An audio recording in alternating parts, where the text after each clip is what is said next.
A newly released propaganda video claims Iran's latest hypersonic missile can split the USS Abraham Lincoln in two.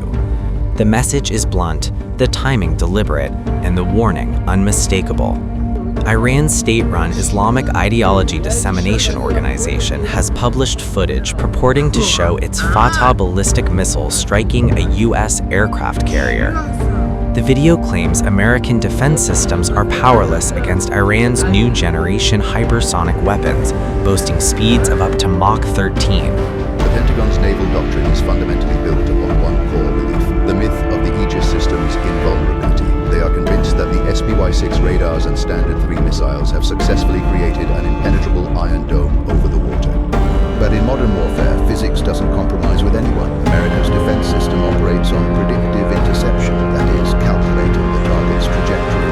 However, this formula is ineffective against Iran's new generation of hypersonic missiles. When a missile, traveling at a speed of Mach 13, enters its maneuver phase and alters its trajectory in a mere fraction of a second, the supercomputer on the naval vessel experiences computational paralysis. Furthermore, at this incredible speed, the plasma sheath effectively conceals the missile from radar detection. You cannot aim at something your system simply cannot perceive.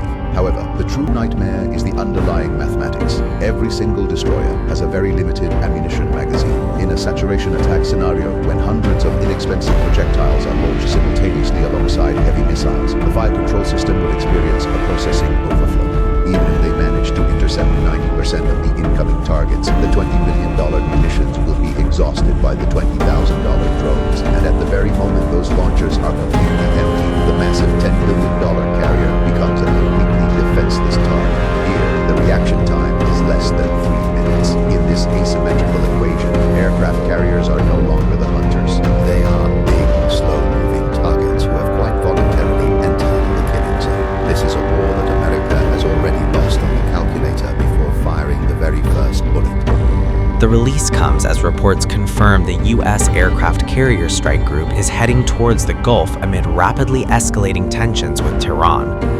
President Donald Trump says an American armada is moving into the region, describing a large flotilla deployed just in case force is required. We're watching Iran. You know, we have a lot of ships going that direction, just in case. We have a big flotilla going in that direction, and we'll see what happens.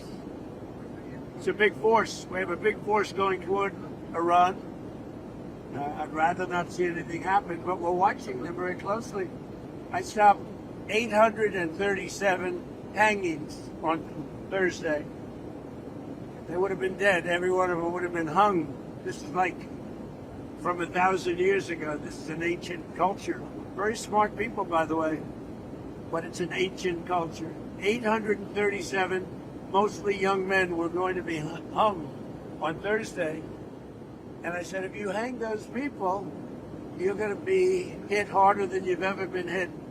It'll make what we did to your Iran nuclear look like peanuts. And an hour before this horrible thing was going to take place, they canceled it. And they actually said they canceled it. They didn't postpone it, they canceled it. So that was a good sign. But we have an armada. We have a massive fleet heading in that direction. And maybe we won't have to use it. We'll see. The USS Abraham Lincoln has altered course from the South China Sea and is now sailing towards the Middle East with its strike group. That group includes Arleigh Burke-class destroyers armed with Tomahawk cruise missiles capable of striking deep inside Iranian territory. U.S. officials confirm the ships are equipped with the Aegis combat system, designed to intercept ballistic and cruise missiles and aerial threats.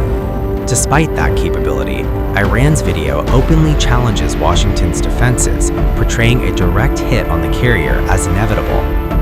Behind the scenes, diplomatic and military coordination is intensifying. U.S. Special Envoy Steve Witkoff says an American delegation met Israeli Prime Minister Benjamin Netanyahu to discuss Gaza and broader regional issues. According to Witkoff, the talks included senior White House advisors and focused on next steps in continued regional cooperation. Israeli media reports now suggest the United Arab Emirates, Jordan, and the United Kingdom could support U.S. military operations if conflict erupts. That support would reportedly include intelligence sharing, logistics, and participation in intercepting Iranian missiles or drones. The report says those defenses would protect Israel, U.S. bases, and strategic sites across the region. Iranian commanders are responding with explicit threats.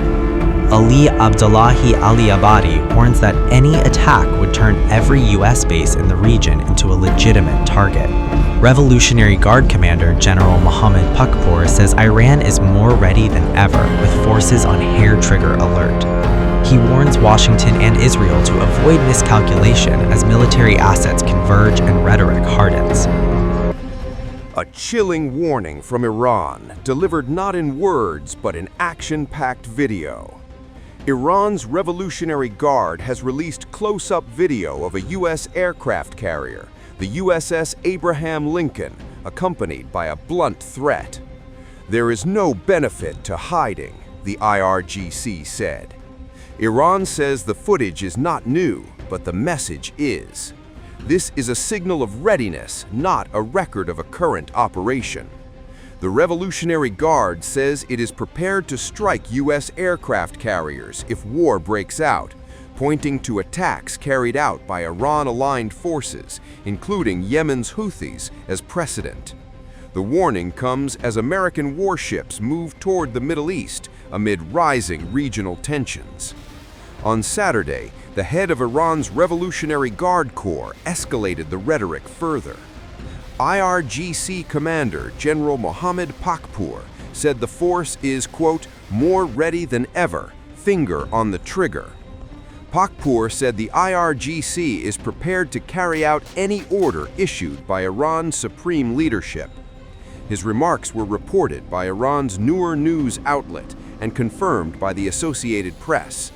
The general also warned the United States and Israel to avoid what he called any, quote, miscalculation.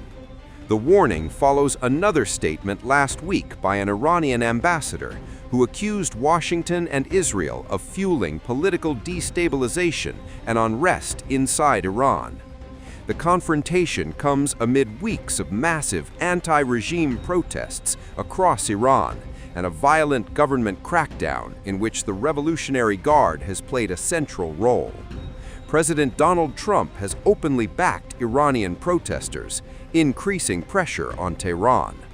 Israeli Prime Minister Benjamin Netanyahu has also voiced support, saying Israel is closely monitoring events inside Iran.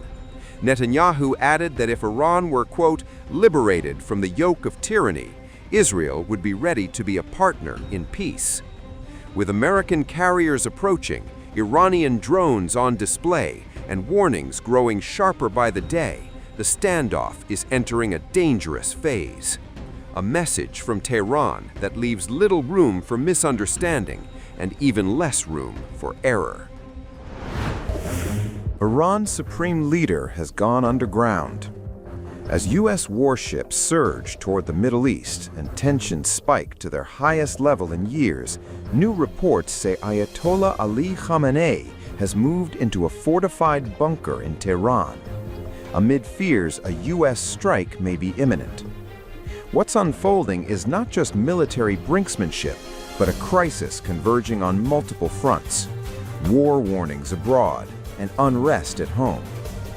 According to Iran International, citing two informed sources, Supreme Leader Ayatollah Ali Khamenei has relocated to a heavily fortified underground shelter in Tehran.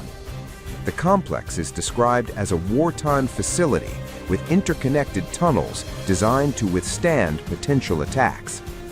The report adds that Khamenei's third son, Masoud Khamenei, has assumed day-to-day control of the Supreme Leader's office, acting as the main channel of communication with Iran's executive leadership.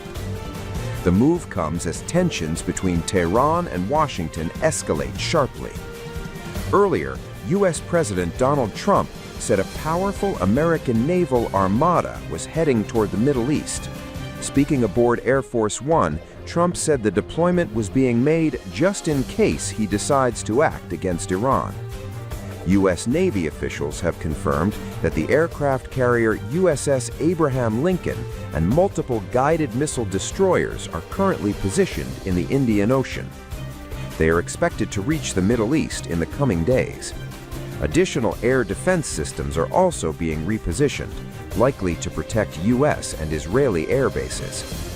Britain has also entered the picture.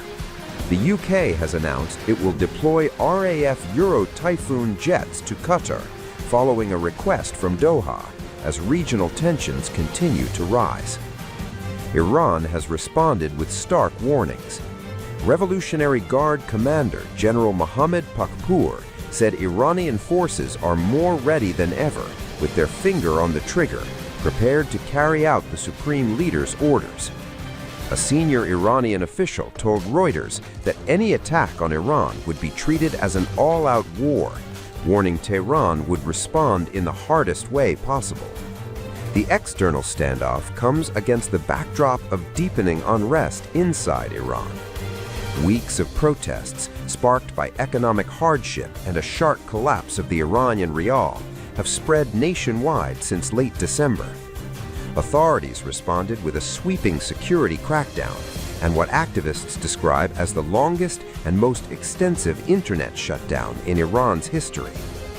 The US-based human rights activists news agency, HRANA, reports at least 5,002 people were killed during the crackdown. That figure includes 4,716 demonstrators, 43 children, and 40 civilians not directly involved in protests. HRANA also says at least 26,541 people were arrested. Iranian authorities have not confirmed these numbers. Addressing an emergency session of the UN Human Rights Council in Geneva, UN High Commissioner Volker Turk said thousands, including children, had been killed. He urged Iran to end what he called brutal repression, calling for a moratorium on the death penalty and raising concerns about forced confessions and summary trials. Amid mounting international pressure, Iran has acknowledged diplomatic backing from India. Mohammad Fattah, Iran's ambassador to New Delhi, publicly thanked India for opposing a UN Human Rights Council resolution aimed at scrutinizing Iran's rights record. He called India's vote principled and firm, a rare show of support at a moment of soaring Iran-US tensions. Meanwhile, Supreme Leader Khamenei has gone underground. US warships are moving into position, and Iran warns of all-out war. The Middle East is poised on a knife's edge. This is no longer just a diplomatic crisis. It is a collision of military escalation, internal unrest, and global power politics unfolding in real time.